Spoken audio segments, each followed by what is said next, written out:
Hi everyone, this is Dragon GGY, and this is the operator Hindsight for Narantuya. Late, yes, but still, everything you need to know about her in this one.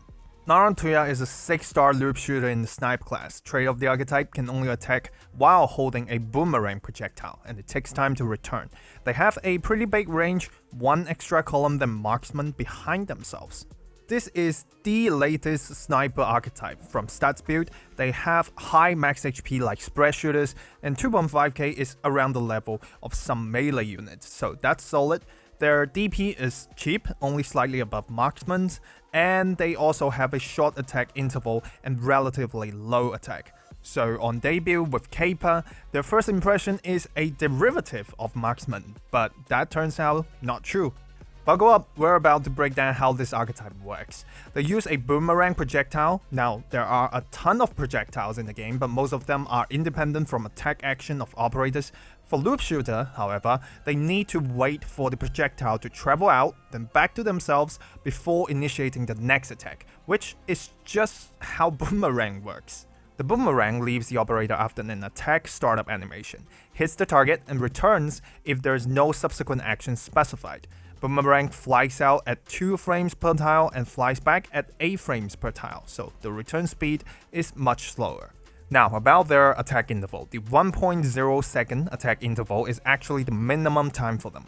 The actual interval is dependent on the distance between the operator and their target. For each tile traveled, it takes 2 frames to go out, 8 frames to come back, totaling up to 10 frames, which is 1/3 of a second.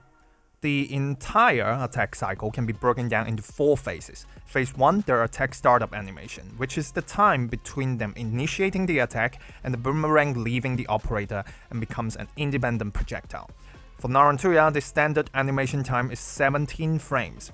What's special for loop shooters though is that when under the influence of attack speed, their startup animation only scales down with attack speed buffs, but does not scale up with debuffs. More to follow on that soon. Phase 2 is the boomerang flyout, 2 frames per tile, and that travel speed is unaffected by attack speed. Same goes for Phase 3, the flyback, which is at 8 frames per tile instead. There can be extra actions specified by skills before the boomerang returns, but all in all, Phase 2 plus Phase 3 minus 2 frames is known as the total boomerang fly time, excluding 1 or 2 frames that are excluded in-game between the 2 phases. Now, Phase 4 is a variable phase. It's there to fill up the cycle. If the first 3 phases takes more time than the current base attack interval, the next attack starts immediately on the operator retrieving the boomerang, essentially skipping this phase. If it's the other way around, then Phase 4 will use the remaining time of their attack recovery animation plus the idle animation to fill up the extra time needed before the next attack can be initiated. For example, in this timeline down there, if the boomerang only travels 1 tile, it takes 10 frames to travel, so the flight time is 17 plus 10 minus 2 equals 25 frames when added to the startup animation. Since the base interval is 1 second or 30 frames, it will just wait for the extra 5 frames from the recovery animation before the next attack. If somehow the interval has been increased to, let's say, 45 frames, then they will just stand there for an extra 15 frames after the recovery animation. That's different from how attack speed is handled for other operators, where the entire animation, both startup and recovery, are scaled together. So, to conclude, loop shooter's actual attack interval is the longer one between the base and the sum of startup animation plus the total boomerang flight time. From the diagram above, we can know that within the distance of square root of 2, which essentially means surrounding 8 tiles most of the time, they can maintain the 1 second attack interval. Further than that, and then the time will be longer. Now, for the popular topic, are loop shooters actually affected by attack speed? The answer is yes. The takeaway is simple: the longer the boomerang spends on flying, the more insignificant the buff or debuff becomes. And as the buff goes up, there will be less time for the boomerang to try to fly in order to catch up with the base attack interval, so it's quite difficult for loop shooters to fully enjoy the benefit of attack speed buffs. Now here's an example. Let's say we have a 50 attack speed increase, so for a 1 second or 30 frame base interval, the new interval should be 20 frames, and normally that should translate to doing 30 attacks with a 20 second skill. Now let's take a look at when the buff is on a loop shooter. For a target in an adjacent tile, the boomerang travels for 8 frames, attack startup animation is scaled down to just 11 frames, so it adds up to 19, which is less than 20, so the final attack interval is 20 frames. Full benefit, attack count up from 20 without attack speed to 30. If the target is in the diagonal tile, however, the travel time is now 13 frames, and the final attack interval becomes 24 frames. So with just such little change in position, the attack count decreases to 25 times, when both adjacent and diagonal tiles were doing 20 to begin with. For an extreme case, the furthest tile takes 29 frames for traveling, making up for a 40 frame attack interval, so that translates to 15 attacks, which is just 2 times more than without attack speed. That should give you an idea of how the archetype interacts with attack speed. Unfortunately, there are more to this madness. The mechanic we broke down just now assumes that the projectile will always spawn at the center of the operator's position. However, its spawn location can vary based on the facing direction of Narantuya's character model. Sometimes she might look up but attacks enemies below her, and the projectile will spawn on her top left before flying down right, which is not good. Generally speaking, the projectile flying distance for targets above her is shorter than those below. One more thing is that Loop Shooter is the biggest victim of frame lags in Arknights. Arknights is a 30 frame game, and frame lags happen due to device performance, rendering, and speed. For other operators, attack counts are less affected by marginal frame lags due to attack behaviors not actually being restricted by projectiles. But for loop shooters, the frame lags when the projectiles is traveling can accumulate and eventually losing one attack in a skill duration. Overall, loop shooters' attack range is kind of a double-edged sword. Bigger range means more damage coverage, but they also have to trade in with a longer attack interval. Most of the time though, they do perform better at closer range. In practice, you can adjust their deployment direction to take advantage of this, for example, deploying them backwards. They can also be a good cloning target for muses, because when copied, the flowing shapes always use the 1 second attack range regardless of range, while maintaining the big attack range at the same time. Okay, finally we're done with the archetype itself. Now let's go over Narantuya's talents. Talent 1, when deployed, each attack steals 25 attack and 20 defense up to 10 stacks at 250 attack and 200 defense from the target. Each stack is increased to 27 attack and 21 defense with potential 5. Stat steal is reducing enemy stat and increasing the same amount for self. Either side reaching the steal cap doesn't affect the other. It's applied as a final addition, the same step as inspiration from bards, which means that it's not multiplied by attack multipliers. But that's fine on her side, since all her skills bonuses are attack scales. This talent allows Narantuya to take 480 less effective damage and deal 480 more effective damage at the same time, and is not affected by debuffs. It's a good improvement to DPH, given her relatively low attack stat in snipers. She also has multi-hit features in all of her skills for faster stacking, and the defense increase does make sense, as loop shooters, especially herself, want those close-range actions for maximum effectiveness. Talent 2 gains 35%, 38 at potential 3, of physical and arts dodge and reduces the accuracy of physical and arts attacks from enemies in the surrounding A tiles by 20%. This is basically Ascalon with her skill 3 with double damage evasion. Dodge is effective on only herself, and accuracy decrease is enjoyed by all allies. Again, it follows the principle of her kit design that she's most effective at close range, and she certainly packs a lot of survival bonuses with high max HP, defense steal, and a set of double evasion. That said, depending on your life on dodge and accuracy, it's still playing the RNG game. Narantuya doesn't have a module yet, so let's jump into her skills. My recommendation is skill 3 over skill 1 or skill 2. Skill 3 is her signature skill that synergizes with her talent and the nature of loop shooters very well. With high DPS and multi-target crowd control at close range, scales with buffs the best. Skill 2 is her only AoE option and actually rewards you for doing long-range attacks. It's effective at E1, more notable in IS. Skill 1 is a fast startup AFK skill with great ease of use and DPS against multiple enemies. Besides skill 3, if you play IS quite a lot, then I'd prioritize skill 2. For AFK, go for skill 1 first instead. In my opinion, she's an M9 worthy operator. Skill 1 can switch between default and the following effect: attack range -1 column, boomerang projectiles deal 190% of attack as physical damage, and repeatedly bounce between enemies, up to 3 bounces. This may be a little bit confusing, so to clarify, the boomerang can hit up to 3 times before returning. This is a 5 SP switch skill like Mountain Skill 2 and Holder Skill 2. Skill DPH is about 2000, and the best DPS against one target is just attacking at 1 second interval with the same number. Now about mechanics, the boomerang has a bounce targeting distance of 1.7 tiles. It will prioritize target that is not yet hit in this attack before seeking the closest target. It can also hit a target twice if there are only 2 of them in a 1-2-1 pattern. During bouncing, the boomerang travels at 5 frames per tile and will return when there are no more targets available or when it has reached the maximum bounce count. This is an AFK skill with attack scale, so it works with AFK-oriented buffs well.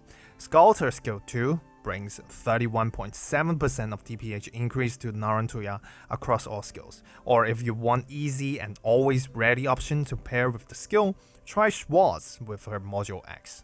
Pros about this skill: 5 second startup for up to 2000 DPS at close range, doubled if that 1-1 is possible, and is multi-target. It also partly ignores taunt with the chaincaster-like bounce mechanic, and similarly can reach targets beyond her range. Best use scenario: defending choke points where enemies would walk close. Cons are also pretty clear. It's meant for being able to multi-target, otherwise it really isn't that competitive against other AFK skills. It's not very ideal when enemies are far off all of the time, which can cut the DPS to just 1/3 in extreme cases. Not very good against high defense enemies, but that's already around the 2k line, so I'd say acceptable. Lastly, it benefits even less from attack speed buffs because the bouncing introduces extra action to the projectile travel. Skill 2 deals 250% of attack as physical damage per attack and slows target for 1 second. Projectiles will briefly pass through enemies after hitting them, then return. All enemies hit during the return takes 200% of attack as physical damage. This is an 8/15 30-second offensive recovery skill. Numbers are as shown: up to 110k damage at close range, about 71k at max range, which is pretty good. DPS about 2.3k to 3.6k. Now to break down the boomerang action, it first flies to the target, during which it's just a point in space, no collision volume whatsoever, and when it reaches the target it proceeds to fly for 0.5 seconds, 15 frames, at 1 tile per second, which means traveling half a tile. At the end of that action, it becomes a projectile with a size of 1.0 radius, and as it returns, dealing AoE damage to all targets in its path. So if you look at the full shape of this movement, it can reach targets beyond her original range, as well as hitting targets behind Narantuya, that 1 tile, when it reaches her. Now, like we said when we discussed the archetype, there are attack count fluctuations caused by the spawn locations of the boomerang, as well as frame lags, and this is a diagram to showcase skill 2's attack count under different facing directions. You can observe by the different colors of symmetrical tiles that hitting targets above Narantuya usually gives 1 more attack opportunity, and the blue digit here is only possible when she's facing the vertical directions, but not horizontal ones. In practice, there's really no need to change your positioning just because of this phenomena, but it's something that's good to know. Pros about the skill being offensive recovery: it charges up fast when attacking enemies at close range, and at the same time it can reach far and even beyond attack range. The key concept of it is doing AoE damage on return to reward long range attacks, which usually is less desirable for this archetype. The longer it flies away means that the larger the area that it covers when coming back. It's her only skill with AoE, which takes up to 44% of her damage and has the highest DPH. From my experience, this skill is usually picked when I'm expecting targets from long range or high enemy count, preferably both of them. Otherwise, skill 3 is usually better. For cons, well, on the flip side, it does charges up slower when attacking distant enemies, but hey, 15 SP is pretty good. Key problem, in my opinion, is the long boomerang fly time. It takes her 17 frames to start up, and attacks come with a fixed 15 frame extended fly time, so even when the boomerang spends 0 time traveling to the target, the 1 second attack interval is already impossible. So unfortunately, this skill works really bad with attack speed buffs. The attack count fluctuation honestly sucks a little since you have no control over where enemies are, so that's more salt on the wound. Anyways, before we finish, a trick you can use with this skill, or even skill 3, is that the boomerang used in skills is not the same as the one used for auto attack, and using the skill when the normal boomerang is still mid-flight will not interfere with the skill attacking. That said, it will not give the skill attack bonus to the normal boomerang, it's just cutting some time off.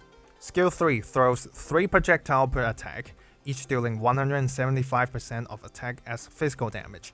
Whenever all projectiles return, up to 3 enemies in the 8 tiles surrounding Narantuya take 160% of attack as physical damage and are slowed for 1 second. This is a 20/30 20-second skill. Numbers are as followed. It does have the lowest DPH out of all 3 skills, but it does come with a respectable 72k to 145k damage, with DPS up to 7,274. To analyze that, let's talk about what this skill is about. First, as you may have found out, it's heavily close range favored. Other than the expected high attack count, the latter part of the attack, let's just call it the spin, is only dealing damage for enemies in the 8 surrounding tiles, which takes up to about 23% of the damage. The spin comes with a 1 second slow, which has full coverage for most enemies in that range, as we have explained in the Archetype breakdown. For its damage pattern, in case some of you are still confused, the first half of the attack is a 3 consecutive hit against a single target. The spin is a 1 hit against up to 3 targets. Yes, I know it looks like it could do AoE, but no. So that's up to 4 hits to a single target in 1 attack, which should help her stack up her talent 1 fast, even when there's only 1 target. And with all that, she's got every characteristic of a buff candidate. Low, or should I say medium DPH, but high DPS, multi-hit, high attack skills, and this skill is the one that benefits the most from attack speed out of all 3 skills. Like skill 2, it has attack count fluctuations. What's more evident is that it will commonly finish by doing only half of the final attack, meaning that it could hit the target, but before the boomerang can fly back to Narantuya, the skill ends and the spin doesn't occur, denoted as 1/2 in this diagram. If there are 2 digits, it means that both are possible depending on the frame lag situation. Again, hitting targets above is usually more optimal, but I think they did do some fine-tuning for Narantuya to make sure that the surrounding 8 tiles always get 20 attacks, which is the key part. Next, let's take a look at some damage comparisons. I selected Ray and Exia for similarity in buff potency, as well as Ella, who has similar total damage and DPS. You can notice Narantuya's advantage on both total damage and DPS before 900 defense, which is nice to see given that she has a positioning restriction. And if we look at the comparison under a Warframe skill 2 buff, you can see how it extended Narantuya's advantage even further. We said in Ella episode that she doesn't benefit much from buffs, and it kinda shows here, not to mention that she needs 3 mines for that damage. The breakpoint between DPS for Narantuya and Ray is about 1500 defense, and yeah, that's why some would call her the 8-tile Exia.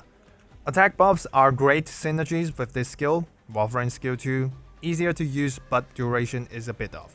Stainless skill 1 is a bit more complicated, but the buff is higher, the duration is also perfect. But the best partner overall should be Ek skill 3. For Narantuya, she can easily take Ek skill 3 with her 2 survival talents.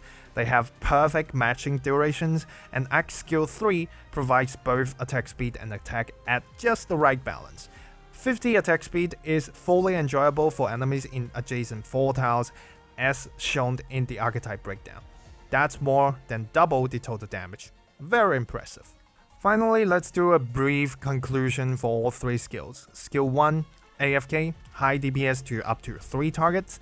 Uniquely, it's strong for close-range actions as a ranged operator.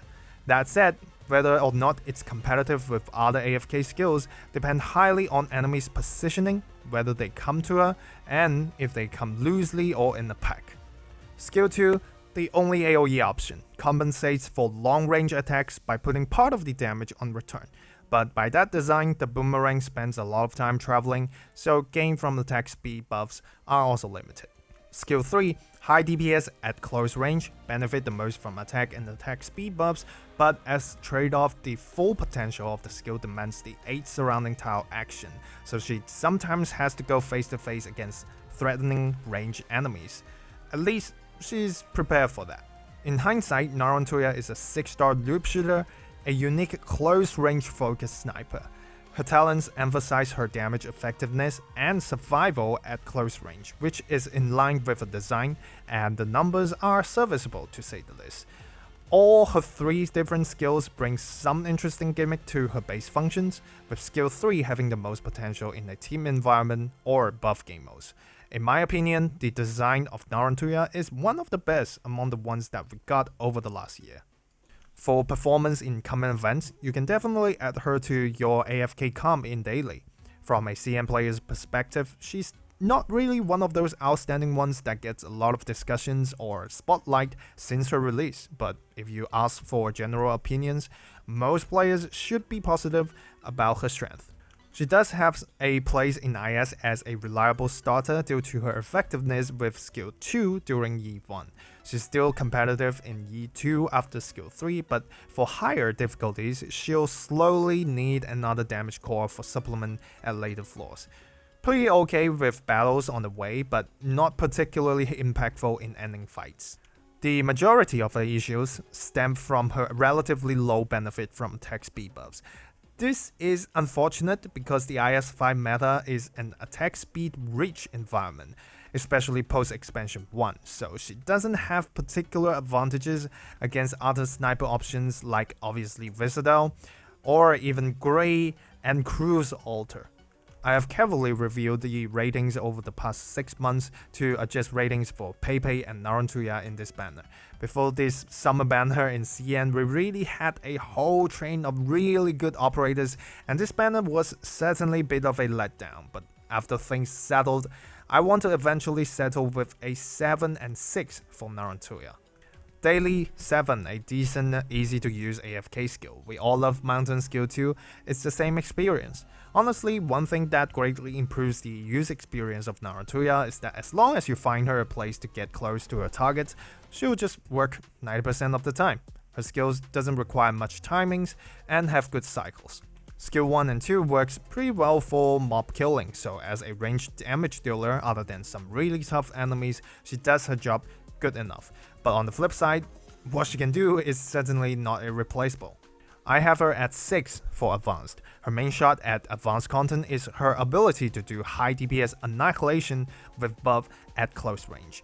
In buff game modes, she's functional for sure, but her need for positioning and the relative incompatibility with attack speed makes her less competitive. For example, in IS5, it has the gimmick that punishes close range damage dealers, less threatening range enemies so that her advantage doesn't stand out, and unfortunately has a meta where you are almost always guaranteed to get hundreds of attack speed every game after expansion 1. You can look at the comparison between Cruz and her throwing boomerangs in this footage. As for her performance in CC, it's largely similar to Exia. Bring her debuffs so that her DPS can outpace everyone. But there are currently 2 walls in front of this Theorycraft. 1. Enemy defense in CC is skyrocketing in the recent iterations of the mode. That's proving too much for every single physical damage dealer, not to mention Narantuya, who deals what can only be called low to medium DPH. 2. To go close range, it's best that her target is melee, because in CC it's very easy to get one shot. Her shenanigans with defense steal and RNG may work, just not reliable. But ever since the release of Nymph, most melee enemies have essentially been deleted in this game by using her skill 2 to kite them. So Narantuya's advantage exists, but is not looking promising at all right now. Fortunately, Narantuya comes with buff-ready attack skills, comfortable cycling, which is basically what's keeping her in the game. I'm just gonna briefly go over the pool analysis since the banner is long gone. You may take it as a build analysis. For gameplay, newbie friendly, honestly. If you like AFK, that's a plus as well. If you like buff armies, try that on Narantuya. Her range is not as handy, but the experience checks out. On the flip side, sometimes it does feel clunky if she's stuck on long range attacks or under very significant attack speed buffs. Nothing much on the schedule side, try to use her more before expansion 1 in IS5. She's a really fun starter, especially if you want to stay sharp and not prioritize Viscedal. But I'll have to say with experience that she really kinda fades out as you get close to the ending, and her relevance is much less found after expansion 1. That's a wrap. Thank you for watching until the end. I haven't even got started on Nymph yet, which I will look to do in the coming days. There's only 2 modules for February, so I think I'm just gonna post them as a community post instead. I'll also include them with the Also Duo module recommendation video. That's it. See you in the next video. Bye bye.